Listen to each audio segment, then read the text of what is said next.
Hey, buddy. Hey. It's great to see you. I was so scared. Long live the thought. Stop!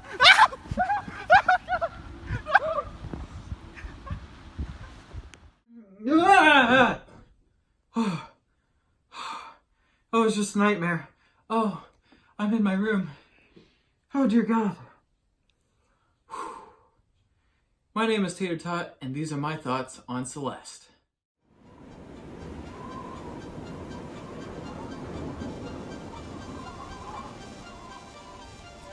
I think it's safe to say that 2018 was chock full of wonderful indie games. We had games like Gris, The Messenger, we had the wonderful VR game Beat Saber.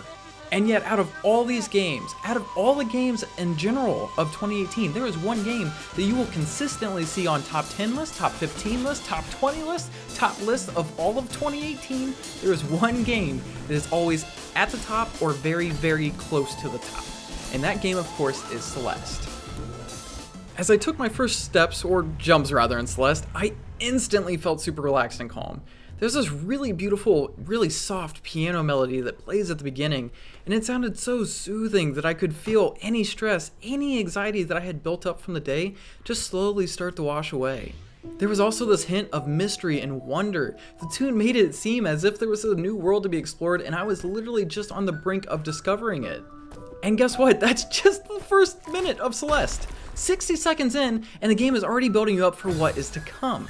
That's world building 101. This game does it so well, and that's only the first minute. Now, of course, if you take a few more leaps into Celeste, you'll start to come across some of the most adorable dialogue I've ever experienced in a game, period. The dialogue is very similar to that of Banjo-Kazooie, where you use kind of like mumbling instead of words to make sound. But unlike Banjo-Kazooie, the dialogue in Celeste doesn't really ever get annoying, and it's not obnoxious to listen to.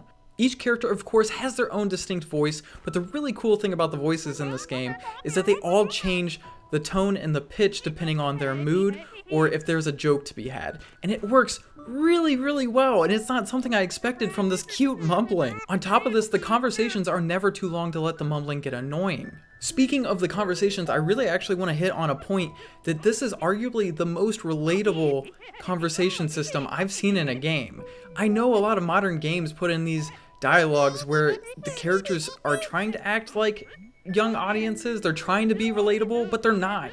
And it feels cringy and just really takes you out of the experience, as to where in this game though, you're gonna hear people talk about taking selfies, using the word YOLO, which I did not expect in this game, and it doesn't sound cringy, it doesn't sound out of place, it sounds like it belongs, it sounds like it's relatable, and it's really weird because I don't go around saying the word YOLO. In fact, I'm pretty sure when that was a popular thing, I made fun of people doing that, so why is it so relatable now?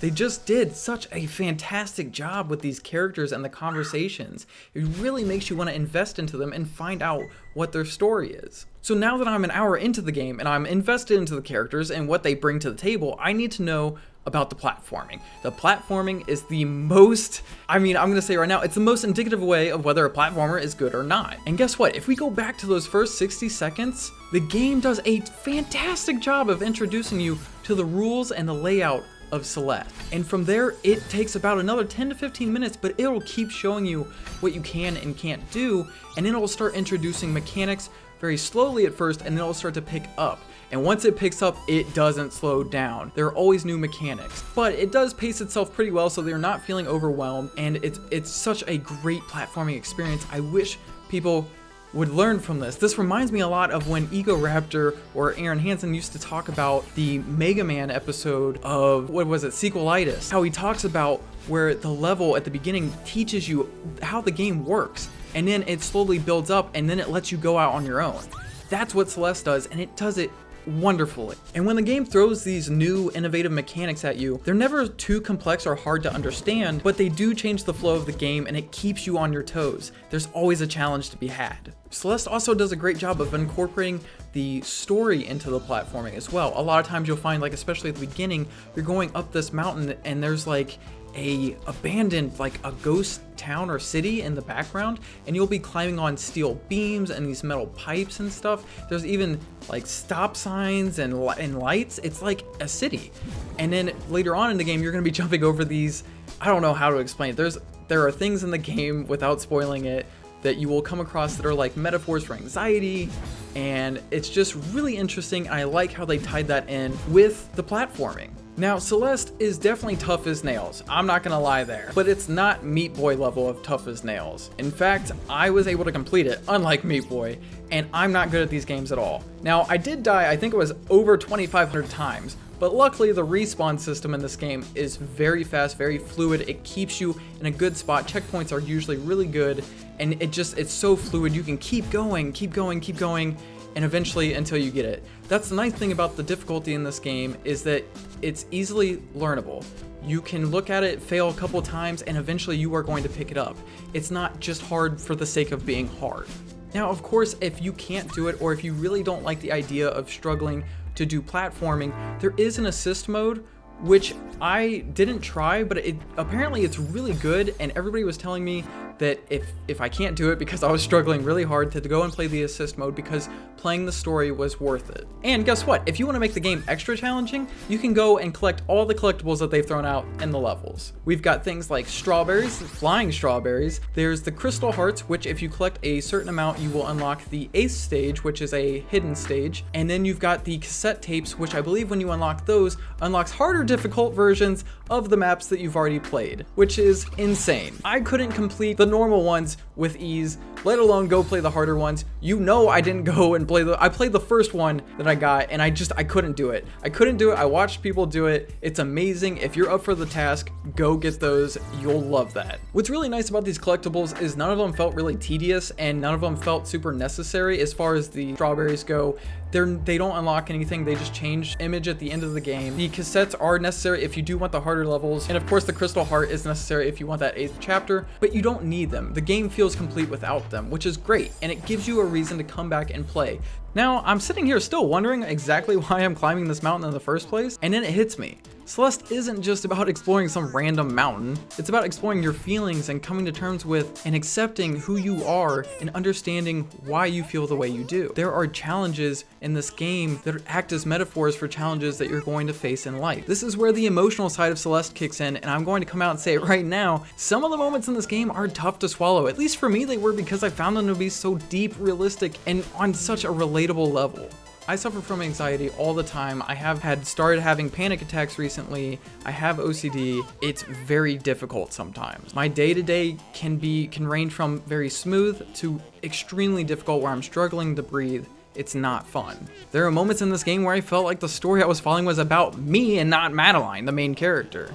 There's a moment in this game that really stood out to me, and I wanted to take time to talk about it because I actually think about this almost every day. In order to talk about this, I want to start talking about the visuals for Celeste. Pixel art is done rather well, and it's easy on the eyes. The colors are super beautiful. You got these cold colors like blue and white at the beginning, and then you start going through new landscapes, and blam, you're hit in the face with all these beautiful warm colors, these bright colors. Oh, it's wonderful, especially if you're colorblind like me.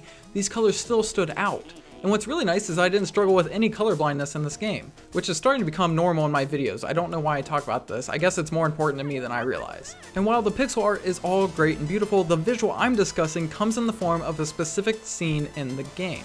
You see, there's a specific moment where one of the characters teaches Madeline a mechanic to help her calm down and to breathe easy. I'm gonna call this the feather technique because I'm not actually sure what it's really called. And I use this breathing method every single time my anxiety rises. I do this at work, I do this at home when I'm alone. And basically what you do is you imagine that you're laying down flat on your back and you have this feather above you, and you have to keep it floating just above your head. And in order to do this, you have to breathe out, and then you have to take a deep breath. And before it falls back down, you have to breathe out slowly again to keep it up. But you can't keep it too up or it's gonna fall and you're not gonna be able to catch it again. And it works. I don't know what it is, it works. And I am so thankful that this was in the game. I really use this every day. So I'm gonna come out and say it right now. Celeste, in my eyes, is a masterpiece in game design. And it was so unexpected, but so very much needed. I actually didn't think it would be this good. I realize now that I needed this game, and I'm incredibly grateful that the devs made this. I mean, this is an amazingly helpful experience. Even if it's too difficult for you, I highly suggest you go in, you play with the assist mode, or you go watch somebody play it. The story for this game is helpful to anyone who struggles with anxiety, depression, any issues like that. With that all said and done, I think it's time to conclude on this Tater Tot's thoughts. I highly recommend Celeste. Was it the best game of 2018? You could very much argue that it was the best game of 2018, and for good reason. I'm actually not a huge fan of platformers, at least not as much as I used to be, barring Mario, because Mario is still such an incredible series. How they always managed to make that game even more amazing is, I don't even understand it. Nintendo's got that game on lock. But Celeste really blew my mind away. I did not think I would like this nearly as much. I thought it would be good, right? Everybody's saying it's good, it's probably good. Did not think it was actually this legit. This game was legit. So if you have played it already, let me know what your experience was like and comment down below so that other people can see what it was like. And if you haven't experienced yet, tell me, are you gonna go play it? Are you gonna go watch somebody play it? Do you even care? What are your thoughts? And of course, until next time, my name is Tater Tot. Thank you all for listening to my thoughts. Please remember to subscribe if you liked and to hit that little bell button so that you can get notified of when my next video goes live. Until then, peace out. Alex. Hey, buddy. Hey, man. Why you got some strawberries? Bonus points, dude. Bonus points. Yeah, you didn't get any strawberries? No, I didn't collect any strawberries. I didn't know there were strawberries. You're gonna have to go back and do that again. Speaking of which, how do I get down this? Yeah, actually, I would love one of you. I could throw you down again. That didn't happen. That was a dream. Good point. You want a strawberry? Yeah, I guess. All right. Thank you. Let's go.